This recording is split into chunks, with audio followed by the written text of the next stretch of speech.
Hello everyone, मैं हरप्रीत स्वागत करती हूँ आपका मेरे चैनल द कनेडियन टॉक्स पे। मुझे कुछ कमेंट आए थे प्लस मैसेजेस भी आए थे कि मैंने जो जर्नी की वीडियो बनाई थी मैं उसको एक्सप्लेन करूँ कि कैसे जो स्टेप बाय स्टेप है वो पूरी प्रोसेस जो है वो मैंने कंप्लीट की और कनाडा पहुँचने तक कैसे जो है वो पेपर वर्क सारा जितना था वो कंप्लीट हुआ, तो सो दैट आपको हेल्प मिल सके इससे। वीडियो स्टार्ट करने से पहले अगर आपने मेरे चैनल को सब्सक्राइब नहीं किया है तो मैं आपसे रिक्वेस्ट करना चाहूँगी कि प्लीज़ इस चैनल को सब्सक्राइब कीजिए और बेल आइकन जो है उसको प्रेस कर दीजिए सो दैट आपको आने वाली जो वीडियोज़ है उसके बारे में इंफॉर्मेशन मिल सके। मेरे केस में मैंने डायरेक्ट फ्लाइट नहीं ली थी, मैंने एक स्टे लिया था। उसमें एम्स्टरडेम का मेरा स्टे था 6 आवर्स का।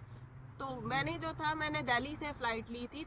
तो अगर आपकी भी फ़्लाइट जो है वो दिल्ली से है तो आपने क्या है टर्मिनल 3 पे जाना है। टर्मिनल 3 पे गेट नंबर 7 पे आप जाओगे तो गेट नंबर 7 पे जितनी भी इंटरनेशनल फ़्लाइट्स होती हैं उसमें क्या है आपकी एंट्री होती है। तो एंट्री के टाइम आप अपने पासपोर्ट अपने हाथ में रखोगे प्लस आपकी जो एयर टिकट होगी वो आप अपने पास रखोगे सो दैट जब आप एंट्री करो तो वहाँ पे क्या है वो आपकी एयर टिकट और वीज़ा जो है वो चेक करके आपको एंटर करने के लिए देते हैं। सेकेंड, आप 3.5 घंटे से पहले गेट में एंटर नहीं कर सकते हो तो ट्राई कीजिएगा कि आप उससे कुछ ही देर पहले आए, बिकॉज अगर आप बहुत पहले आते हैं तो आपको बाहर ही वेट करना पड़ता है। नेक्स्ट, जैसे ही आप एंटर कर जाओगे आपको कुछ स्क्रीन दिखेंगी। तो हर गेट के आगे एक स्क्रीन लगी रहती है एंटर करते ही, तो स्क्रीन में आप अपनी फ़्लाइट देखोगे। फ़्लाइट में देख चेक करने के बाद उसके आगे एक नंबर लिखा होता है। ए से लेके जेड तक काउंटर बने हुए होते हैं। तो आपकी फ़्लाइट जिस भी काउंटर पे आपका लिखा हुआ होगा आप डायरेक्ट उस काउंटर पे चले जाओगे। अब काउंटर पे जाने के बाद वहाँ पे क्या है आपके बैग सबमिट होते हैं और आपको जो है वो प्लेन की टिकट मिलती है। जो आपके पास पहले टिकट होती है वो एक रफ आप टिकट बोल सकते होती है। तो जो आपको वहाँ पे बैगेज के टाइम पे टिकट मिलती है उस पर आपका सीट नंबर मेंशन होता है और आपके लगेज का जो भी टैग लगता है उसका नंबर जो है वो मेंशन रहता है उस पर। तो अगर आपकी स्टे वाली फ़्लाइट है और फ्लाइट आगे जैसे चेंज होएगी तो आपको पहले ही जो 2 पास हैं वो मिल जाएंगे आपकी टिकट के। मेरे केस में मुझे जो दोनों पास है वो पहले ही मिल गए थे। जैसे ही मैंने जो है वो अपना बैग सबमिट किया तो बैग का क्या था कि मुझे 23+23+7 kg अलाउड था। तो मेरे पास 2 बड़े बैग थे, एक छोटा बैग था और मुझे एक लैपटॉप बैग भी अलाउड था। तो उन्होंने मुझे कैबिन का जो वो 7 kg लिखा था, बट वहाँ पे मुझे पता चला कि मैं 12 kg तक जो है वो लेके जा सकती हूँ अपना बैग कैबिन में। हर फ्लाइट में ये ऑप्शन नहीं रहती है, मेरे वाली में उन्होंने मुझे ये ऑप्शन जो है वो वहीं पे ही जाके दी थी, बिकॉज उन्होंने मुझे बोला कि अगर 12 kg से जो वेट है वो एक्सीड करेगा देन मुझे क्या है उसके लिए पे करना पड़ेगा। और अब यहाँ पे 2 चीज़ें थी।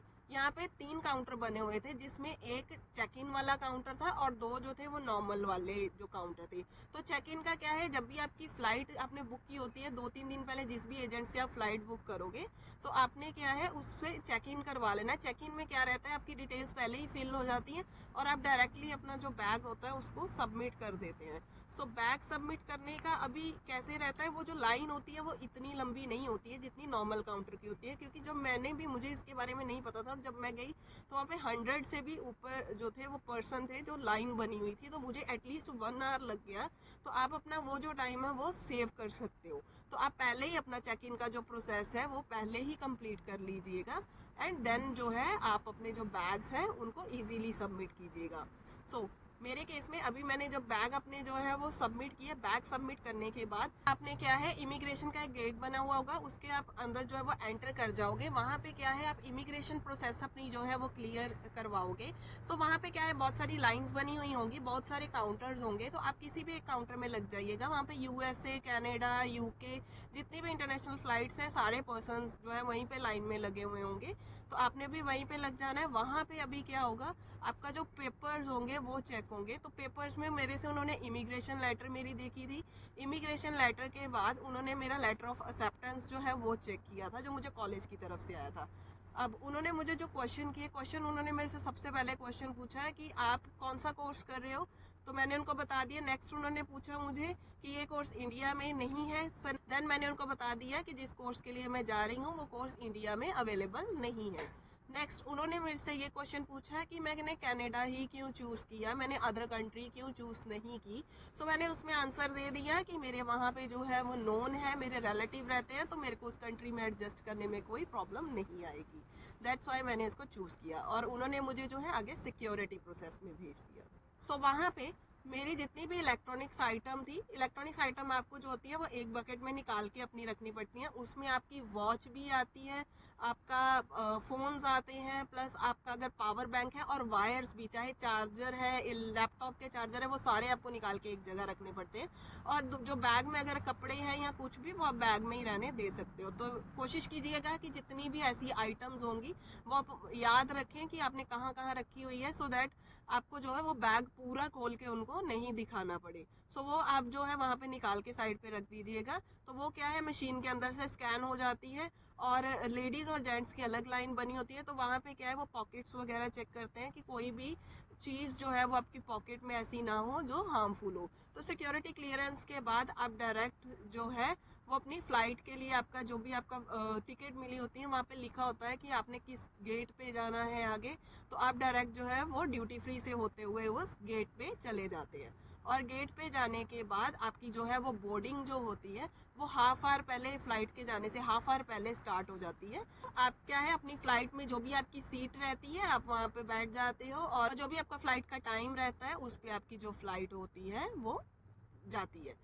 नेक्स्ट मेरे जो केस में, जैसे मेरे के पास एम्स्टरडेम का स्टे था, तो अगर आप भी एम्स्टरडेम के स्टे के साथ जा रहे हो तो मैं आपको रिकमेंड करूंगी कि प्लीज़ आप अपने साथ यूरो ज़रूर कलेक्ट कीजिएगा। क्योंकि वहाँ पे जैसे और अगर आप किसी भी ब्रांड से फेमिलियर, तो मैकडोनल्ड्स के बारे में आपको पता होगा, तो वो क्या है, आपको वहाँ पे यूरो चलते हैं। तो अगर आपके पास यूरोज नहीं है तो यूरोज के अलावा आप US डॉलर्स, कैड, पाउंड या स्विस फ्रैंक जो है वो भी यूज़ कर सकते हैं। बट मैं आपको रिकमेंड करूँगी आप यूरो ही लेके जाइएगा, कि बिकॉज अगर आपने वहाँ पे कैड या US डॉलर या कोई भी ऐसी इनमें से करेंसी दी तो वो आपको वापस जो करते हैं वो यूरो ही करते हैं। तो आप एटलीस्ट 15 यूरो अपने साथ रखिएगा, सो दैट इतना लंबा जो है वो स्टे रहता है। तो आप इसमें जो है कुछ भी खा सकते हैं वहाँ पे।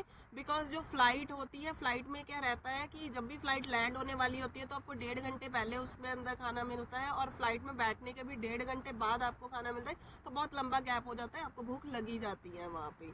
नेक्स्ट आपकी जो फ़्लाइट है, जो भी आपको एक टाइम दिया होगा, मैं आपको रिकमेंड करूँगी कि अगर आप स्टे ले रहे हो तो उतरते ही सबसे पहले जिस भी आप कंट्री का आपका स्टे है, आप अपनी जो आप हैंड वॉच होगी या आपकी फ़ोन की वॉच होगी वो मैच कर लीजिएगा उसके साथ। और जो भी टाइम आपकी फ़्लाइट का लिखा हुआ होगा वो उस कंट्री के हिसाब से होगा। तो आप अपनी फ़्लाइट के टाइम से पहले ही उस गेट पे जो है पहुँच जाइएगा जहाँ से आपकी फ़्लाइट जो है वो जाने वाली है। तो बोर्डिंग सेम हाफ आवर पहले स्टार्ट हो जाएगी, जो सीट का नंबर होगा आप उस पर बैठ जाएंगे और फ्लाइट जो है वो आपकी जो है वो जाएगी वहाँ से। नेक्स्ट कनाडा में पहुँचते ही, जैसे ही फ़्लाइट लैंड करेगी, उतरते ही सबसे पहले आप जो है वहाँ पे काफ़ी एक स्कैनिंग मशीन लगी हुई है। तो वहाँ पे क्या है, आप अपना पासपोर्ट रखते हो तो वो स्कैन हो जाता है। पासपोर्ट स्कैन होने के बाद वो आपसे क्वेश्चन कुछ पूछता है, क्या आप स्टूडेंट हैं या फिर आप सिटीजन हैं या आप PR हैं, तो आप वो सिलेक्ट करते हैं। तो ऐसे करके 1-2 क्वेश्चंस वहाँ पे आते हैं, बहुत ही ईजी होते हैं, आपने वो फिल कर देते हैं। वो जस्ट इसलिए होता है कि वहाँ से एक स्लिप निकलती है, क्योंकि अगर आप स्टूडेंट हैं और फर्स्ट टाइम विजिट कर रहे हैं, वहाँ पे मेंशन होता है कि फर्स्ट टाइम विजिट कर रहे हैं या कैसे। तो फर्स्ट टाइम विजिट कर रहे हैं तो वो एक स्लिप निकलती है, जिसमें क्या होता है, वो स्लिप लेके जब आगे जाते हो तो वहाँ पे क्या है, सिक्योरिटी जो है वो चेक होती है आपकी सबकी। तो सिक्योरिटी चेक होने के बाद आप जो क्या होता है, आपके हाथ में जो स्लिप होती है, वहाँ पे जो तो सिटीजन होते हैं, PR होते हैं, वो इमिग्रेशन वालों के जो पास है वो नहीं जाते हैं। तो आपकी जो स्टूडेंट वाली स्लिप होती है, वहाँ पे जो है वो स्लिप जो है वो डायरेक्टली जब आप लाइन से निकलने लगते हो तो वहाँ पे पर्सन 2 खड़े होते हैं, वो आपको बता देते हैं कि आपको इमिग्रेशन वाली साइड जाना है या डायरेक्ट जाना है। तो अगर आपकी स्लिप स्टूडेंट वाली होगी तो वो आपको डायरेक्ट इमिग्रेशन के पास भेज देंगे। नेक्स्ट इमिग्रेशन वाली जो है वहाँ पे लाइन लगी होती है, सेम काउंटर्स होते हैं वहाँ पे। तो वो आपको खुद ही जो है, जिस लाइन में आप जब आपकी टर्न आने वाली है वो आपको खुद ही कॉल करते हैं, आप डायरेक्ट मत जाइएगा, वो खुद ही आपको कॉल करेंगे। तो आपको जब बुलाएंगे आप वहाँ पे जाइएगा। तो मुझे बुलाने के बाद उन्होंने मेरा लेटर ऑफ एक्सेप्टेंस चेक किया, इमिग्रेशन लेटर जो है वो मेरी चेक की। अब मैं 1.5 महीना पहले गई थी तो उन्होंने मुझसे क्वेश्चन पूछ किया कि मैं इतनी पहले क्यों आई हूँ। तो मैंने उनको रीज़न बता दिया कि मेरा मेडिकल जो है वो एक्सपायर हो रहा था, तो इस रीज़न से जो है वो मैं पहले आई हूँ। तो उन्होंने मेरा मेडिकल जो है वो मांगा और उन्होंने चेक किया कि वो एक्सपायर होने वाला था, बट अभी एक्सपायर्ड नहीं हुआ था वो। नेक्स्ट ये तीनों चीज़ें चेक करने के बाद उन्होंने क्या है, मुझे जो स्टडी परमिट है वो मेरा दे दिया। स्टडी परमिट जो है वो लेने के बाद आप डायरेक्टली जो है वो अपने बैग्स कलेक्ट करते हैं एंड देन आप अपने जो है बाहर एयरपोर्ट से आप आ जाते हो। मेरी कंप्लीट जर्नी थी। और अगर आपको कोई भी इसके रिगार्डिंग जो है वो इन्फॉर्मेशन चाहिए तो आप मुझे मेरे इंस्टाग्राम चैनल पे भी मुझे फॉलो कर सकते हैं और वहाँ पे आप मेरे को डीएम कर सकते हैं। मैं डेफिनेटली टाइम निकाल के आपके जो भी क्वेश्चंस होंगे उसका आंसर करूँगी। और अगर आपकी कोई भी क्वेरी है आप मुझे वहाँ पे मैसेज कीजिएगा, मैं डेफिनेटली आपको उसका आंसर दूँगी। So thank you for watching this video. Thank you so much.